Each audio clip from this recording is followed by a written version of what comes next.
If doctors, scientists, pro athletes, and healers around the world use visualization and imagery to show actual changes in health, in performance, and in outcomes, why aren't we using this more when it comes to our lives and what we want and our goals and desired outcomes?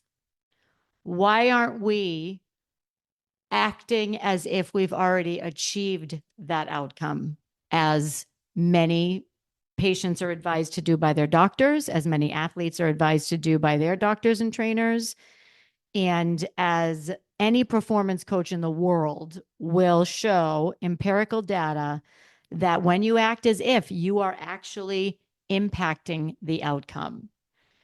You simply see it, get specific on what it is, and start acting as if you've already achieved it, whatever that it is. And your subconscious mind kicks in and starts aligning itself with that version of you. And when you do that, you rewire how your brain works, you open up new possibilities, and over time, you get to that state, whatever that state may be, whatever that outcome may be. So today, Podsters, I'm going to walk you through it, and I'm going to walk you through how acting as if can be the difference between dreaming and wishing and hoping and actually doing. So buckle up, because here we go. Are you ready to speak up, stand out, and get your seat at the table? If so, you're in the right place. Welcome to Unmute Yourself, the podcast where you'll get real-life anecdotes and actionable tools for you to step into your strengths, debunk imposter syndrome, truly know your worth, and show up like you own the room every time. I'm your host, Nancy Medoff, who did the thing and followed my passion for empowering women like you to unleash that inner spark and become who you know you are meant to be. I'm a diehard foodie with a raging Skittles habit who will not stop until women everywhere unmute themselves and truly thrive at work, at home, or wherever you may be. Let's do this. We're back, Podsters. I am coming in hot with a really fun topic. First of all, before I get started, who else loves October? I love this month. I love it. I love it. I love it. I love it. It's the last month here in New England before it really gets cold. Cold. So we soak up these October days. I love it. Yeah, that's it. I love October. Okay. So what we're going to talk about today, we are going to talk about acting as if. And I honestly can't remember why this came to my mind. I can't remember why. And I've been thinking about it for a couple of weeks and it keeps coming up. So as you know, this is what happens. I have this idea. I say, hey, maybe I'll talk about this. And then everywhere I go, this is what I see. So I'm talking about acting as if to get you closer to this outcome that you're desiring, whatever it may be. Maybe it's, hold on. I'm going to take the microphone. I'm going to pull a Dr. Audra Lance. She takes the microphone and she sits back and she holds it like she's a Beyonce. It's kind of awesome. If you follow her, then you know this. Anyway, so I'm talking about acting as if to get you closer to this outcome or to this version of you or to this goal. And it's kind of like visualization, but on steroids.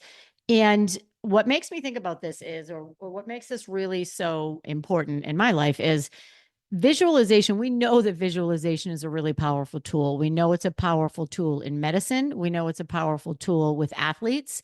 We know it's a powerful tool really with everything. So professional sports, I just mentioned that. Anyway, here's what I want to tell you that I found on the information superhighway, also known as the World Wide Web.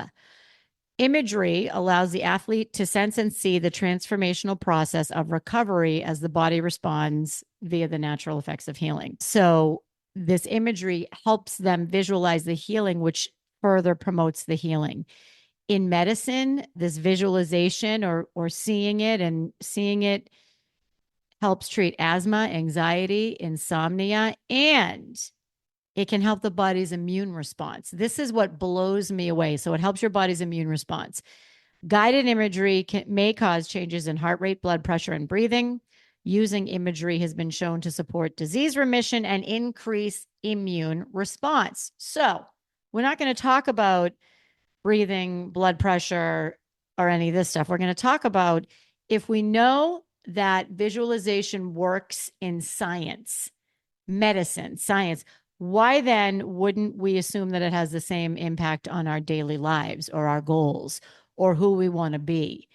It would. So why don't we do this more? Or can we do this more? Should we do this more? And let's do this more. And I think it's really important. This is important. I'm not talking about sitting on your couch, communing with the universe and manifesting abundance to have $1 million in your bank account. That would be nice. That's not what I'm talking about. What I'm talking about is kind of low key declaring it and then acting as if it is a foregone conclusion. Winning is the only option here. So you're acting as if, of course, this is going to happen. In fact, I'm already there. I'm going to write a book that's a bestseller. I'm going to bring in new clients. I'm going to raise my fees. I'm going to help thousands of women. I'm actually working with someone on this right now. She's writing a book. Actually, she's coming to the Do the Thing retreat so she can bang out her book plan. She's probably going to bang out 2/3 of her book as well. And if you're not signed up yet, doors close October 7th. So there's a link in the show notes, 2.5 days, Naples, Florida. We're going to step out of our day-to-day, brainstorm, work together, map out this thing, whatever this thing is, the career change, the next chapter, whatever it is. So if you haven't talked to me about it yet, click the link in the show notes. It'll get you to me. We can talk about it because doors are closing in a few days. Anyway, she's coming to the retreat to really, that's acting as if she's doing it. Yes, I'm doing it. It is happening. If you want to switch careers and do what you love to do and only what you love to do, act as if you're already doing it. You're getting your brain used to this idea.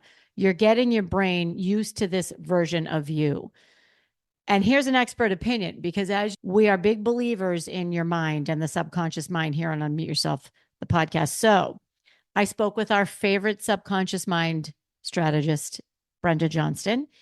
And I asked her, I said, listen, I need some real facts on how your subconscious how your subconscious mind reacts when you act as if. And she said, what's not surprising, your subconscious mind, when you start acting as if, it starts aligning itself with that version of you that already has what it is you're seeking, that already is the person you want to be, that has that outcome that you're desiring. Your subconscious can't distinguish between what's real or what's imagined. It simply follows this new narrative. Therefore, when you embody this new version of you, you're already starting to rewire the old beliefs. You are acting as if, and that is impacting your beliefs. You are rewiring your brain, and you're opening up your brain to new possibilities. That's amazing. That's amazing. We have the power to do this. And over time, this mindset creates a ripple effect, which gets you, or which matches to this elevated state. And this is from the expert, Brenda Johnston. So it's very powerful, particularly when you're trying to bridge a gap between where you are and where you want to be. Again, I'm not saying it's tricking. I'm not even saying fake it till you make it. It's more like, and Amy Cuddy did this in her TED Talk, which, as you know, I love. It's fake it till you believe it, or fake it, in my opinion, fake it till you become it. Okay, so let's talk about how we can do this. So there is a vision exercise that if you've been here a while, you know I am a very huge fan of. There is a link in the show notes, and it's a very simple creative exercise. And even if you're not creative, it's super fun, where you map out, what is this going to look like specifically, whatever it is. So let's say, the vision exercise, the way I use it with clients, one-on-one clients, is say, okay, 5 years from now, this life that you want to be living, what does it look like specifically? What kind of house? Who's around you? What does the house look like? Who's in the yard? How far are you from the mountains or the beach or whatever? what's in your refrigerator. Like we get really, really, really detailed. And when you get really, really detailed, you start to make it real and you have to think about it. You're naming it, you're seeing it, and you are subconsciously planning for it. And again, as Brenda mentions, rewiring those old beliefs so that you are believing that this is possible for you. You're you're getting your mind to understand, yes, this is possible. And in my opinion, when you believe it's possible, it becomes a foregone conclusion. It's when we don't think it's possible that we limit ourselves. So back to the vision exercise. What is your life gonna look like specifically? And then you can act as if. I'm gonna give a playful example here. Let's say I want to act as if I am living in my home in Tuscany. Okay. I need to be really specific with the vision exercise. What does the home look like? Is it built into the mountains? Are there those beautiful cypress trees? What does the kitchen look like? Who's with me? Do I have visitors? Am I with my family? I mean, I'm living there. So obviously, hopefully, I'm with some family. Is there a pool? Are there animals? All the things, very, very, very, very detailed. So what does this life look like? All right, that then it becomes in my brain. I'm like, okay, well, really, this is what it's going to look like. There you go. Here's where I'm going. Here's where I'm going. How can you get where you need to go if you don't know where you're going? This is key. I'm going to say it again. How can you get to where you need to be if you don't know where that is, if you don't know where you're going? It's like a GPS. You don't get into your car and just say to the GPS, take me to a restaurant. You say, take me to this restaurant. You're very specific. Anyway, so you visualize this home in Tuscany and then you start acting as if. So maybe you start reading more articles about Italy. Thus, you're learning more about Tuscany or wherever you may want to be. You start to see how you can migrate to Italy. When you're reading these articles, you see, okay, well, here's what I need to do. Here's what other people have done. The accounts you follow if you're on social media, thus you're learning more. You're learning about the market. You're seeing more. You're getting to know this new version or this new life. Maybe you're even interacting with different people. You start to gravitate towards different people. You start to talk about it. And this is where the magic happens. This is where confirmation bias works for you. So many times we look at bias as if it's a bad thing. We all have bias. I'm not going to get into all of that. When I talk about confirmation bias, this is using it for you. And confirmation bias simply states that when you act as if or when you believe something, your brain and your bias will call in people, data, facts, situations to support that belief.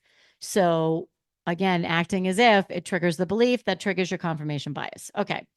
So let's say you want to change careers. When you start acting as if, you start calling in people, data, situations, conferences, networking, examples. You start becoming hyper aware of this career change. Let's say you want to go in a completely different industry and you start to embed yourself in that industry. So again, you're already there and you're already acting as if, and you're already calling in all these people, which makes the transition so much easier. So the other benefit of low key declaring or claiming or acting as if, you're socializing this with others and you're socializing this with yourself. And I think that's incredibly important. The aspect of socializing it with yourself, if you don't believe it, how's anybody else going to believe it? And I remember when I first left the company that I worked for 25 years, great company. When I first left, and people would ask me what I do, I would say, well, I used to work for so and so, and now I do this. And I did that a lot, and it felt weird. And that doesn't make sense. I was so used to, oh, I work for this company and it was so part of my identity that I was still holding on to that. It was, oh, well, I used to do this and now I'm doing this. And I wasn't myself, I wasn't really sure who I was, which is very odd. It's a very interesting place to find yourself. I wasn't acting as I was. I wasn't acting as who I am. I was acting as who I used to be. And I was acting if I wasn't sure. I was acting as if I wasn't established or successful. I I was saying, well, I used to do this and now I'm a public speaker. That's not very convincing to myself or anybody. So even if I wasn't sure, which I wasn't, because I was still trying out my new business or I was still developing my new business, I noticed I was doing this and I corrected the behavior. And it was not natural. I had to specifically say to myself, okay, you have to stop doing that. What do? I'm a public speaker. I train women how to advocate for themselves at work. I teach women how to step into their strengths and advocate for themselves and own the room, whatever the case may be. So I corrected the behavior that impacted my confidence, which impacted my ability to stay the course and do the thing. So if I hadn't changed how I was saying it would have continued to impact my confidence. And I think that would have changed the outcomes. I really think it wasn't. It would have. And then I started noticing this like a year later. I started noticing this with other people. And I had a friend who changed organizations within her company. And I was with her and she was introducing herself and she would say, oh, well, I used to be with this team and now I'm with this team. And I remember it sounded really odd. And it shows the world how you see yourself, which is, I used to be this and now I'm this. Well, that's not very powerful. Instead, you could show the world how you are. I do this. Why do you have to put the disclaimer in there? I used to do this and now I do this. It's really, really, really interesting.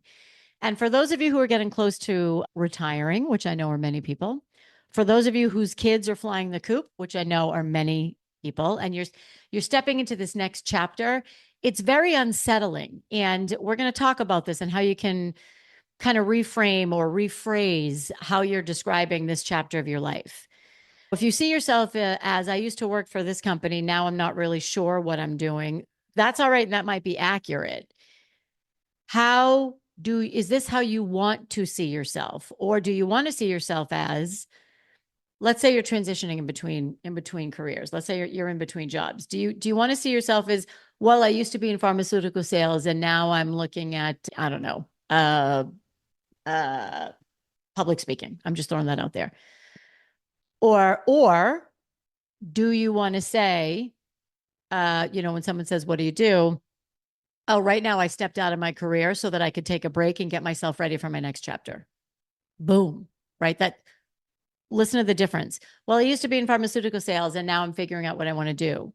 Or right now I'm taking a break so that I can, again, launch my next chapter. It's nuanced. And I'm telling you, Podsters, it makes a very, very big difference. Let's talk a little bit about retirees. Some of you, Podsters, I think it's about 20% of you are approaching the age of retirement. And that's very unsettling for a lot of people. And I hear a lot, there's a lot of retired people where I live. And I hear a lot of them say, well, I used to work for IBM and now I'm retired. And that, to me, that really breaks my heart because that's their identity. Their identity is still tied up there with IBM. Instead, if people say, what do? They can say, I play golf, I travel the world with my spouse, I enjoy the fruits of my labor, and I do basically anything I want to. Right? So think about the difference there. Well, I used to work for IBM and now I'm retired versus what do? I do anything I want to. Anyway, I'm digressing because this is top of mind for me because I know a lot of you are starting to think about this. And you got to get yourself mentally ready for this. And we can talk about that. If you want to talk about that on a podcast episode, shoot me a note, hit me up on Instagram, wherever you find me. All right, let's talk about moms whose kids are flying the coop. And you are slightly freaked, slightly uncertain, not really sure where you are going to fit in this whole thing. If you think about it, if your life was your children and raising your children, and now they're done, what does that mean for you? For you, that means it's whatever you want it to be. How do you want to be? How do you want to see yourself?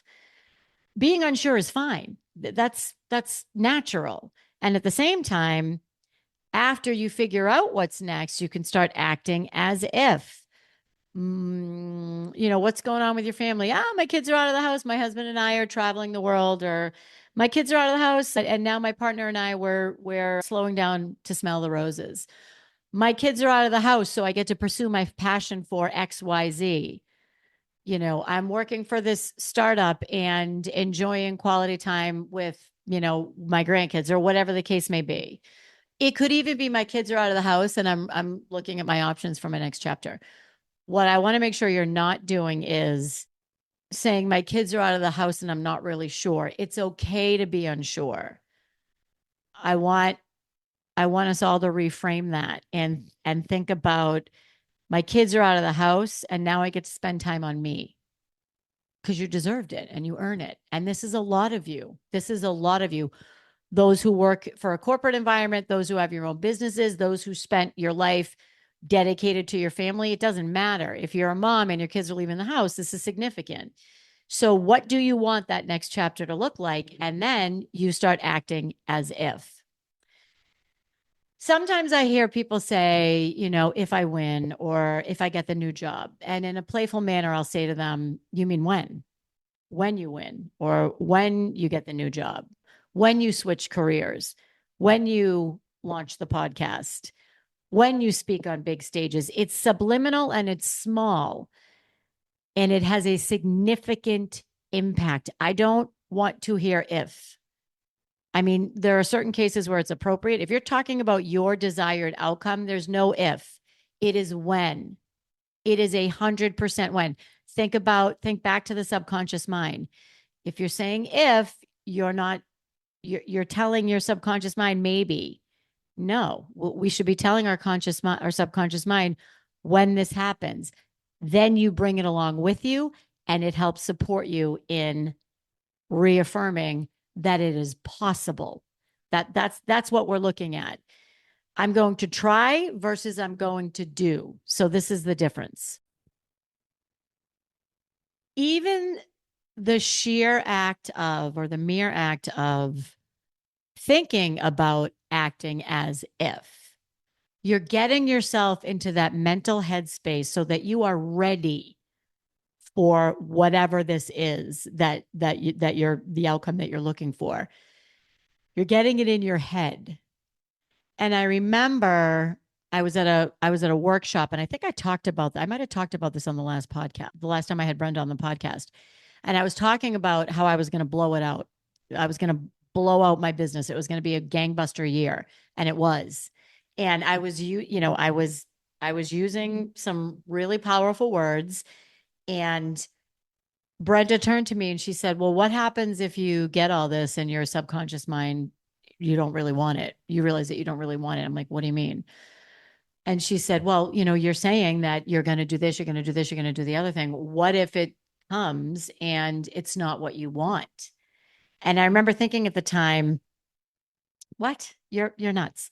And then that happened. And I'm telling you this because I acted as if I was there. I was there. My head was there. It was no. This isn't I'm going to try. This isn't my goal is to do this. No. This is it. I am doing this. This is the tipping point we are experiencing as we speak, and it happened. I blew it out. I did everything that I said I was going to do. And side note, at the end of the day, I wasn't really ready for it. So this is how you think and what you say impacts your outcomes.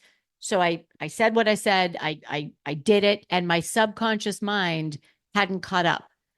And it was a situation, Podsters. It was, because I was like, whoa, I couldn't handle everything that was coming my way. I wasn't ready for it. So I tell you the story to demonstrate the power of acting as if, and the power of your subconscious mind and making sure that it's coming along with you. Okay, that was a lot to unpack, Podsters. That was a lot. Here's what I want to leave you with. It doesn't matter how small. It doesn't matter what it is. I promise you, if you truly, truly believe that it's possible, it is. I have always believed this. It really is. It is. End of the day, if you truly believe it's possible and you really want it, that's the other thing, because you might not really want it. If you truly believe it's possible and you do really want it, and you start acting as if it is only a matter of time until the rest of the world catches up with you, I promise. And on that note, Podsters, I'm going to peace out and see you next week. We have some special guests coming up too in November. I have actually two special guests. I'm going to keep you hanging, and I will be back next week to tell you all about it. Till then, Podsters, peace out and enjoy October. That's a wrap, Podsters. And before we go, I ask you, what's one thing from today's episode that you will use this week to unmute yourself? DM me, email me, send a smoke signal, whatever you need to do. Let me know what you're going to do differently. And if you enjoyed this episode, please share it with someone you know and leave a 5-star review on Apple. This helps me spread our message of empowerment to more people worldwide. Let's do this.